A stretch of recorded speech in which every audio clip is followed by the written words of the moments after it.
Mimi ni MJ for people.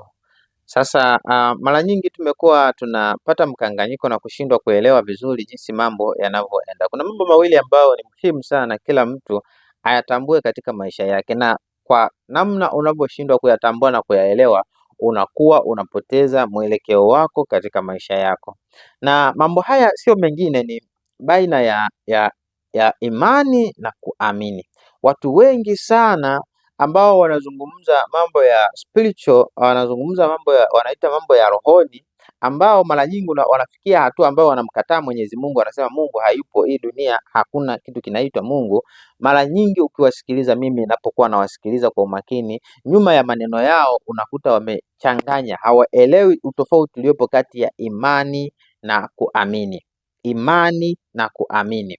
Sasa ni muhimu sana wewe unayetazama video hii na marafiki zako mkatambua utofauti uliopo kati ya imani na kuamini, kwa sababu hiyo ndiyo itakayoamua hatima ya wewe kumwelewa Mungu, lakini zaidi sana na kuelewa mazingira fulani. Kwa mfano, tunapozungumzia swala la imani, tunazungumzia jambo muhimu ambalo mtu anaamini bila kuwa na udhibitisho. Kwa mfano, sisi wote tunaoamini kwamba Mungu yupo, hakuna ambaye tuna imani kwamba Mungu yupo, hakuna mtu ambaye ana uwezo wa kudhibitisha imani yake. Hamna mtu anayejua sura ya Mungu, lakini tunayo imani thabiti kwamba Mungu yupo.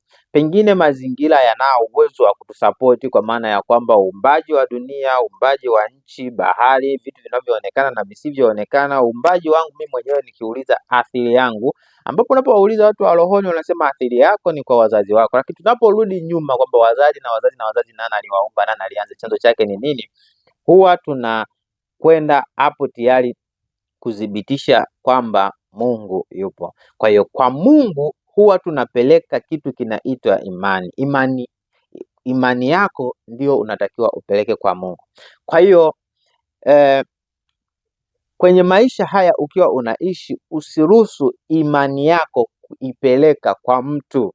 Mateso ya watu wengi yanaanza pale ambapo anachukua imani yake, badala ya kuipeleka kwa Mungu, anachukua imani yake anaipeleka kwa mtu.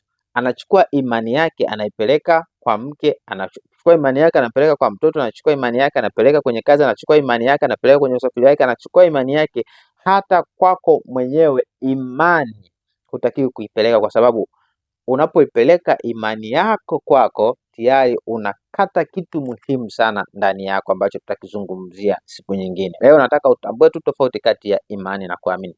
Tunapozungumzia kuamini, tunazungumzia ni kwamba unaamini kitu ambacho tayari kina ushahidi, una uwezo wa kudhibitisha. Kwa mfano, ninaamini kuwa mke wangu ni mwaminifu, na natoa na vielelezo kwamba mke wangu ni mwaminifu kwa sababu 1, 2, 3. Labda pengine kwa sababu hachelewi kurudi nyumbani, hafichi simu zake.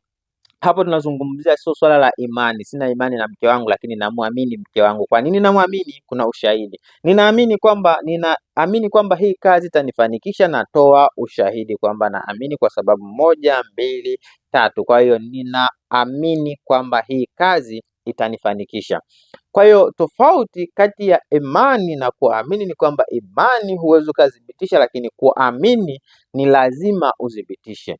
Na mambo haya unapoingia katika maneno tunayoyaita maneno ya Mungu, labda katika vitabu vitakatifu, usije ukasubutu kuyachanganya au kuyaweka pamoja, kwa sababu jambo la kuamini ukiweka imani umeharibu, na jambo ambalo unatakiwa kuweka imani ukiamini tu umeharibu. Kwa mfano, fikiria mtu ambaye ameweka imani kwa mke wake kwamba mke wangu hawezi kunisaliti, hawezi kufanya jambo fulani. Ameweka imani ambayo huwezi ukadhibitisha kwamba kwa nini umeweka imani hiyo kwamba hawezi akakusaliti. Kwa sababu nimesema mwanzoni kwamba imani haina vidhibitisho. Tunapoamini tunakuwa na vidhibitisho. Fikiria huyo mtu, maanake akija kugundua kwamba mke wake amemsaliti, kwanza maisha yake tayari anaanza kuteseka, lakini akija kugundua, kwa sababu anakuwa hajadhibitisha, akija kugundua atateseka mara 2 zaidi. Lakini yule ambaye ameweka imani, huyo itamsaidia kuwa salama. Na mimi ningependa haya mambo tusiyachanganye, watu wote yaweke yakawa katika fungu moja. Tujitahidi kuyaweka katika mafungu tofauti ili tuendelee kuwa salama ndani ya mioyo yetu. Bakia na wakati mwema hadi wakati mwingine. Mimi ni MJ for people. Bye bye for now.